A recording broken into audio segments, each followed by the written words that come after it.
Hello and welcome to another video here on my YouTube channel. Today I'm going to talk about how crowdfunding seems becoming increasingly popular for helping crafting businesses survive the tough economic climate and also fund for business expansion, business expenses like daily business expenses, and also for things that they're a bit grey line, whether it's business expenses or personal expenses. I've seen a lot of crowdfunding efforts recently and in the last few years, so not just recently but in the last few years. So I thought I'd talk about it today, so I hope you enjoyed today's video.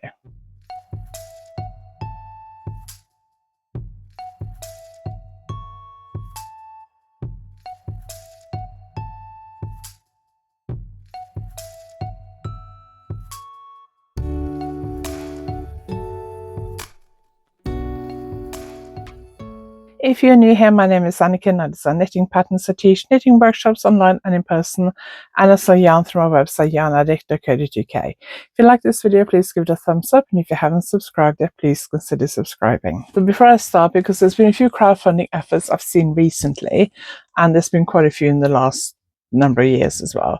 There's been a spate of them recently that I'm aware of, and I just want to make it clear that I'm not aiming this at any specific person or business. This is not a criticism of those individuals.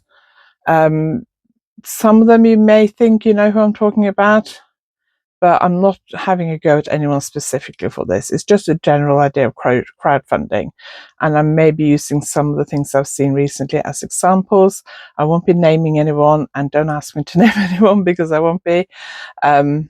This is not meant to be a witch hunt. If you think the crowdfunding effort that you've seen is great and you want to contribute to it and you've got the money and it's not going to affect your finances to do it, that you can easily afford to do it and you can still pay your bills and everything, that's absolutely fine. It's your money, you can do what you want with it.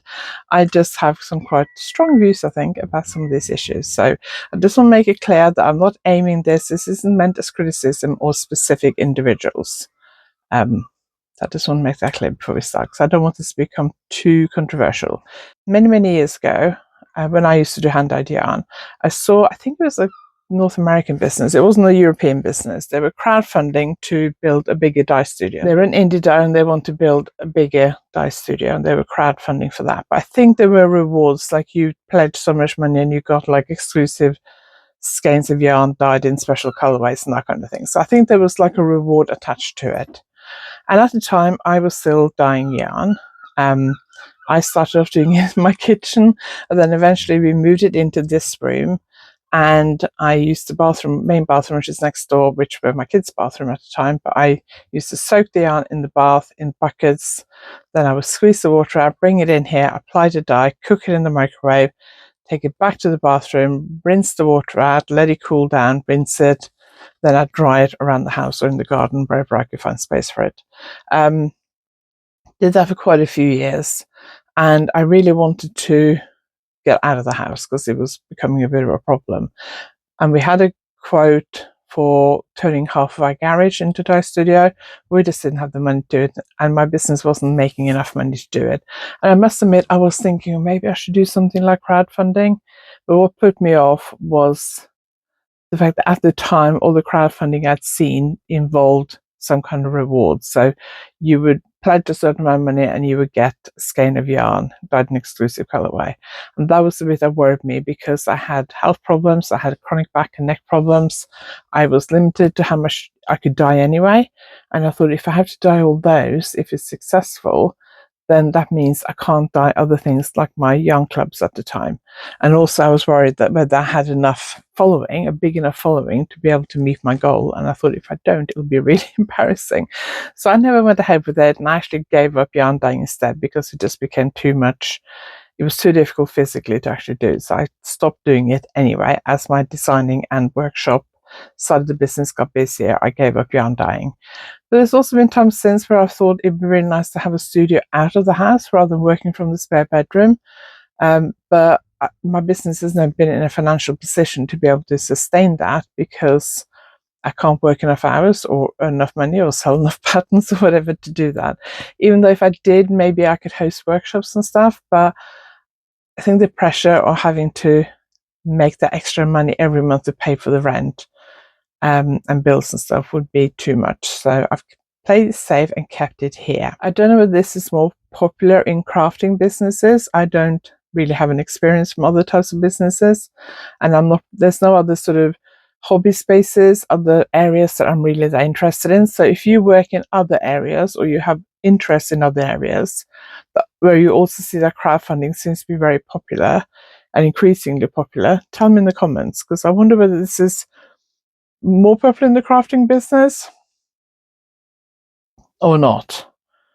It'd be interesting to get some anecdotal evidence on that. Some of the things I've seen over the years the businesses have requested crowdfunding for, with or without rewards, and a lot of them are without rewards. Some are with rewards, but a lot are without rewards, are things like fund a dye studio, business expansion, business move, get a camper van to use for attending shows, or a car for attending shows. That car or camper van would also be used for personal use, so blurring the lines a little bit between business and personal use, but funding some kind of transport to get to and from shows and other kind of work-related events, business-related events. And also people doing crowdfunding to cover illness expenses, time off work because of illness or surgery and that kind of thing. Those things are a little bit more country specific. I think anything to do with crowdfunding for health related stuff is probably more common in the US. Most European countries, as far as I know, and I think Canada as well possibly, probably offer better health benefits. So in the UK, unless you need to have a very experimental treatment or a new treatment that's not available here, I have seen it in the past, seen on television where people are raising money for one specific thing. You know, they have a very poorly child and they can't get the treatment they want in this country because it's not approved here, and they want to pay to go to the States, for example, or those kind of individual. But it's very, very rare here to need to raise money because of illness or health related things, because most of Europe have fairly good health systems where healthcare is either affordable or, as in the UK, is free at the point of use. And there are sickness benefits and stuff like that as well. So I've seen it less here, but I have certainly seen Americans crowdfunding to help pay for medical expenses and also for time off work to recover for whatever medical thing is going on. Some people will offer products in return for donations, which I think is less problematic because that is an exchange of goods in return for money.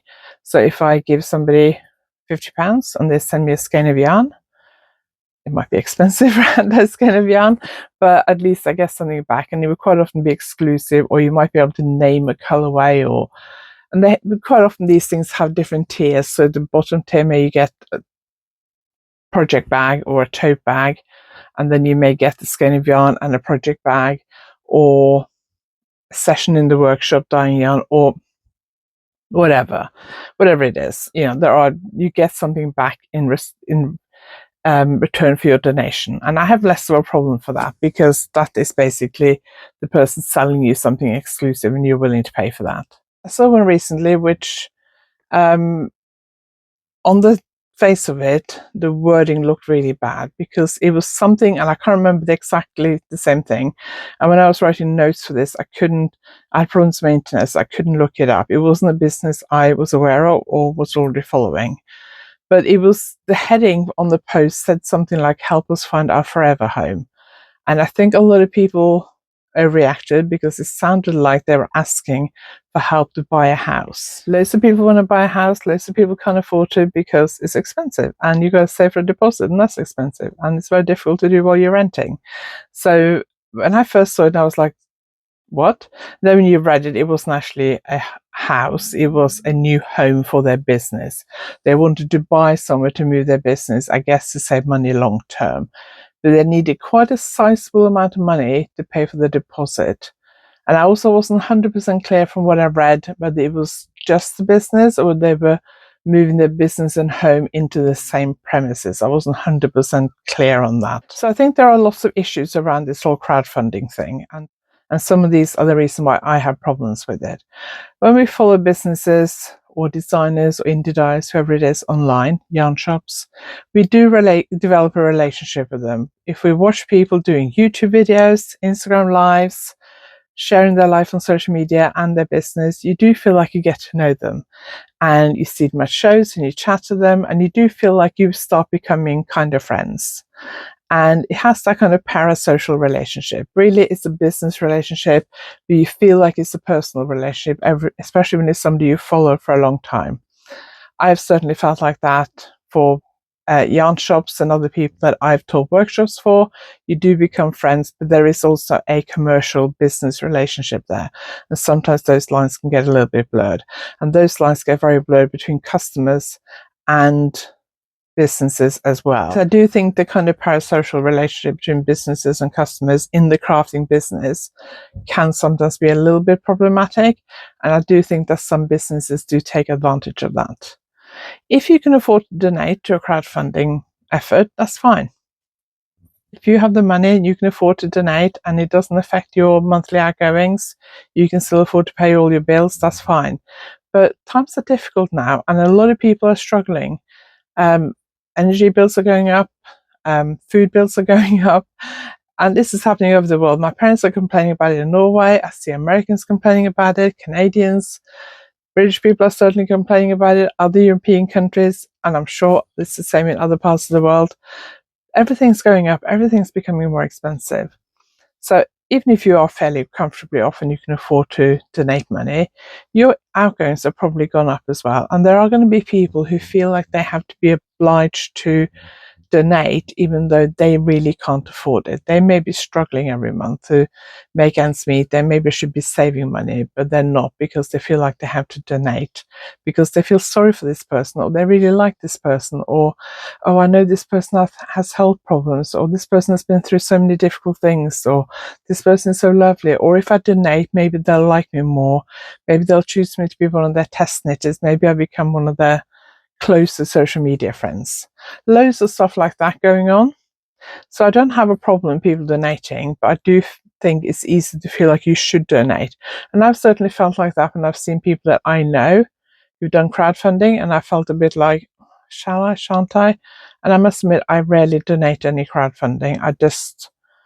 I also don't donate to just random charities either. If there's a collection of charities in my local town, which there are a lot, in one of the supermarkets I go to, I rarely just donate on the spur of the moment, partly because I rarely carry cash these days, but also because I have got caught out before donating to charities that I didn't agree with. So I'm a bit more careful now. I'd rather make a informed decision and a more planned donation to whichever charity I choose to support. Sometimes things go wrong. Sometimes life happens. We've had times where we've had problems with our car. Our current car we bought because there was a major problem with our previous car and we had to buy another car quickly. So my husband was working from home. The garage had a couple of cars suitable in our price range that we could afford. So he took an hour off for work. We drove out there. We test drove a car. We said, yes, we'll take it. And I went to pick it up a couple of days later.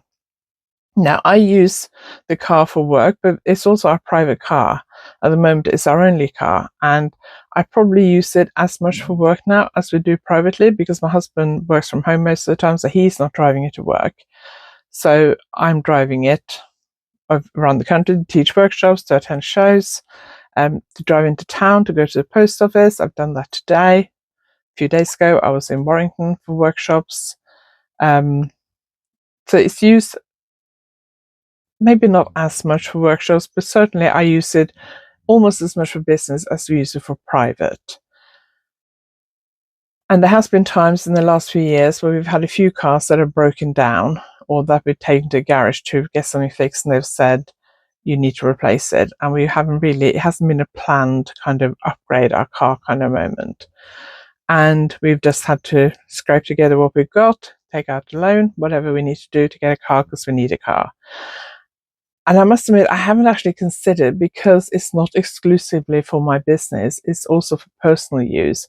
I have not considered doing a crowdfunding for that. And I wouldn't consider it because it's not 100% business.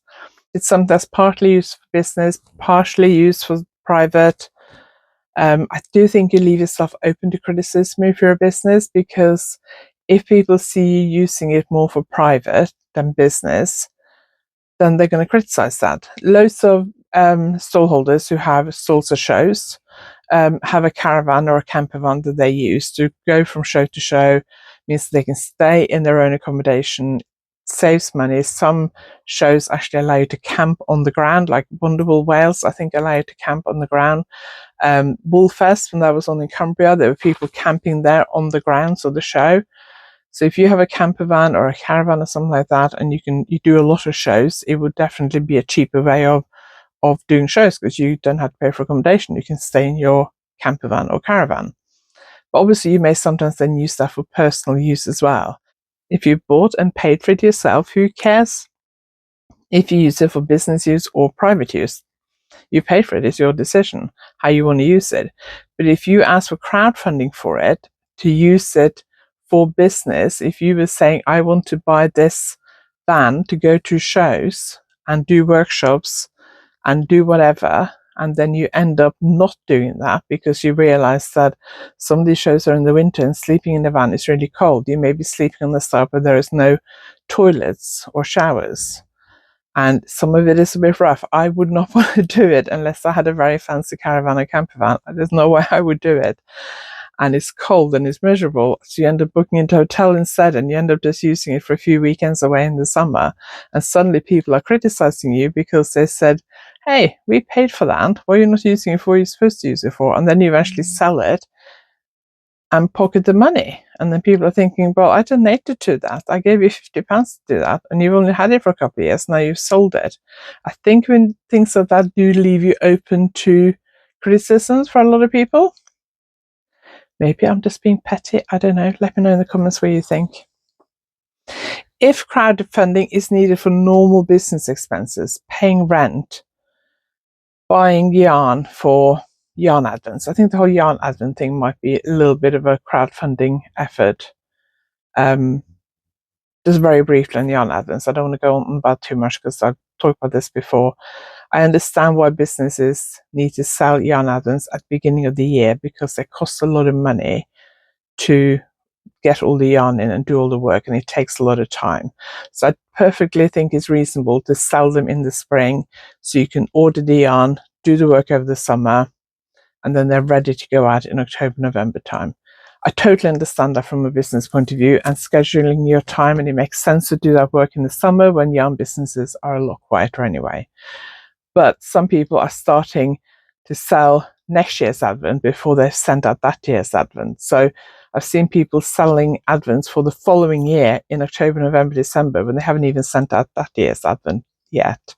And I do think that's a problem. That does sound a bit like you've got cash flow problems, and are you trying to cover to stay afloat? And then who knows, when next year comes around, will you have the money to actually buy the yarn, or will you go under and then people won't get their money back because it's too long ago? So you can't do a chargeback on your credit card or PayPal because it was too long ago. So do be careful with things like that. Or any kind of crowdfunding that involves you getting rewards. There are a certain number of months from when you give them the money, will you actually get the reward? If it's too many months that go between you paying the money and supposedly getting the rewards, you don't get it, you put in a complaint, it doesn't get resolved, you try and do a chargeback, too many months have elapsed and you don't get any money back. So anything like that, make sure you can afford to lose it before you commit. I do think that if you need crowdfunding for normal business expenses, paying rent, paying everyday business running expenses, I know bad things can happen. There can be something that happens in the street where your shop is and you have to close for a period of time. Bad weather, extreme weather, loads of different things happen. You may be taken ill and have to close for a few weeks. But also, if you're actually running, especially if you're running like a bricks and mortar shop or any kind of business where you have to pay for premises, surely you should have insurance that would cover some of that. My insurance, I don't actually know if it would cover that because I work from home, so I don't have to pay separate money for premises. I don't know if I had to be off sick for a number of months, whether they would cover me for loss of earnings for workshops and things. I'm not sure. I'm also in the fortunate position that I'm not the sole breadwinner in this family. I have a husband who works full-time, so if I couldn't work for a few months, it's not the end of the world. We will still survive. I know loads of people are not in that situation, so their situation might be different. But when you get people who are saying, my business is about to go under unless I raise X amount of money by this date, so people feel obliged to give you money. And I actually looked through somebody's crowdfunder a few years ago, and there's a few names there I recognized on the list. I didn't do it anonymously. If I was going to donate, I would do it anonymously. And I was quite surprised at how much money people were giving for things that I wasn't sure about. And the person who did the fundraising goes and does something or spends money on something that other people consider frivolous, like go on holiday, visit family, visit friends, buy an expensive handbag, buy some shoes, have a beauty treatment, whatever it is, and people immediately start going, well, last week they couldn't afford, their business was about to go under, and this week they're off to on whatever holiday, or this week they've gone and bought a new design handbag, or whatever it is, cheap design handbag, whatever it is. That's not an example. I haven't seen anyone buy a design handbag, by the way, but I've seen people criticize people who've done crowdfunding because they were saying they were really close to their business not surviving. Then they've spent money a few weeks later on something that some people consider to be frivolous and a luxury, and then people criticize. And I must admit, personally, I wouldn't want to open myself up for that kind of criticism. I'd be very worried about that. I would feel like that might affect my mental health badly, so I wouldn't want to leave myself open to that kind of criticism. If you do suddenly need money for anything, I would feel better running a sale. So there's been times when I've thought, oh, I've got some expenses coming up. I need to, I've got a show coming up. I need to buy yarn, or I need to, whatever it is. I would probably run a sale. Quite often I will run a sale on my online courses when I want to raise a bit of money. So like in the summer, I will quite often run a bit of a sale on my online courses because I tend to sell fewer patterns and yarn in the summer. And I also quite often don't have any workshops. Usually tend to have the whole of August off. Sometimes I have a bit of time off in July as well. This year I did one workshop in May, 2 in June, 2 in July.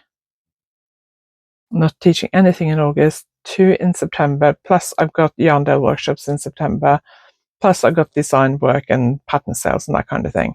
So I quite often in August do a special offer because it's my birthday in August as well. So I use that as an excuse, but also it's a quiet month where my income is usually quite low. So I'm planning to do a promotion where each week for 4 weeks, one of my online courses will be on special offers. If you want to find out about that, make sure you sign up to my newsletter and follow me on social media, especially Instagram and Threads and my Lovely Lace Knitting Facebook group. And I will talk about it here as well, I expect. But I'm planning to do an offer every week to try and bring in a little bit more money in August, because otherwise August tends to be very, very quiet. So I don't mind doing stuff like that. Have a sale, have a special promotion. I find it easier when I can do that on my online courses because I can sell unlimited amounts of those. If I sell yarn, then obviously I have to replace it at some point, that kind of thing. But when it comes to selling patterns, digital patterns on my online courses, I love doing offers on those when I need to raise a bit of extra cash, especially if I'm away. Sometimes I'll do an offer on patterns on my online courses when I'm away for a number of weeks, so that when I can't sell stuff out of my online shop, I can still sell stuff that's digital, that doesn't rely on me being here and dealing with it. I do feel a bit when you have businesses doing crowdfunding for things that are normal business expenses, and that should probably be covered by your normal everyday business expenses and budget, that it may make it seem like maybe the owners aren't that good at running a business. And I do wonder whether it sometimes makes craft businesses look a bit more amateurish. And I think craft businesses do have a bit of a reputation for being kind of part-time novelty businesses, something women who have a husband who supports them can afford to do. And that annoys me. Yes, I have a husband who has a job. We don't rely 100% on my money, but it certainly contributes. I know other women business owners are the main breadwinner in their family, and they will quite often lash out a bit online about women craft business owners who don't rely 100% on their income, who have spouses with good jobs. Another thing that would worry me about crowdfunding, if I was going to do it for myself, would be the legal and tax implications, money laundering implications. If you are, for example, crowdfunding for a deposit to buy new business premises, and you need to take out a loan for the rest of that purchase, what would the banks and the mortgage companies say? Would they wonder where your money came from? And would you get in trouble with like money laundering rules? I know that if you open bank accounts and stuff, if you deposit a large amount of money into your bank account, you have to explain where it came from. There are money laundering rules. You can't just, somebody gave me £50,000 in cash. I couldn't just go and pay it into a bank without the bank saying, hey, where did this money come from? Say my parents decided to suddenly give me £50,000 in cash. That'd be nice. If they transferred it from their bank account to mine, then there's a trail. If they just drew that in cash and gave it to me, and I brought it from Norway over here in cash, but I couldn't bring that much money into the country in cash anyway. I think that's illegal. But then I'm sure the bank would say, "Oi, where did this money come from all of a sudden?" So I don't know what the implications are with tax and money laundering and legal situation. And I do wonder whether some craft businesses don't really think those possible implications through properly before they start crowdfunding. If you're crowdfunding for something that you're going to have to pay tax off of because it's an income, do you have to pay tax on it if it's crowdfunding income, or does it count as charitable income? I don't know. If you're running a business, I'm assuming you have to pay tax on that money. Donations in return for goods, like I said, I have less of a problem with it, as long as can the biz deliver, will they deliver in a timely fashion, and will the product be as described and on time, so that if you don't get it, you can put in a claim and get your money back. Obviously, you can do you. If you want to contribute to any crowdfunding efforts that you see, whether it's for a business or a private person or funding someone's dream trip around the world or whatever it is, you got the money, you can do it, go for it. Good for you. If you like the business, you can easily afford to lose that money, and then you can easily afford to donate, that's fine. But I do feel that a lot of people probably feel obliged to do it, and they give some money even though they probably can't really afford it and probably shouldn't do it. So just think very carefully about next time you see a crowdfunder, can you afford to donate the money honestly, or should you really be putting that money aside? And also, if you then see that person doing something that you view as extravagant in the next few weeks, will you feel really bitter and twisted about it? Because if you will, then don't donate. Anyway, let me know what you think about this issue. Please know that even though I've used some examples in this book, I'm not thinking of anyone in particular, just a few things I've seen in the last number of years. Some of them go back a number of years. So let me know what your views on these things are. If you like this video, please give it a thumbs up, and if you haven't subscribed yet, please consider subscribing. Thank you very much for watching. I really appreciate it. Check out all the links below for all the workshops I'm teaching this autumn, and Knit and Stitch Show, Harrogate, London, Alexandra Palace, Yarndale, Black Sheep Wools, Reduce Yarn on my website. Depending on when this video goes out, it might go out while I'm in Norway for August and early September. But make sure you sign up to my newsletter, and then you get notified of everything when I reopen my website and what else is happening this autumn. Thank you very much for watching. I really appreciate it. I will see you next time.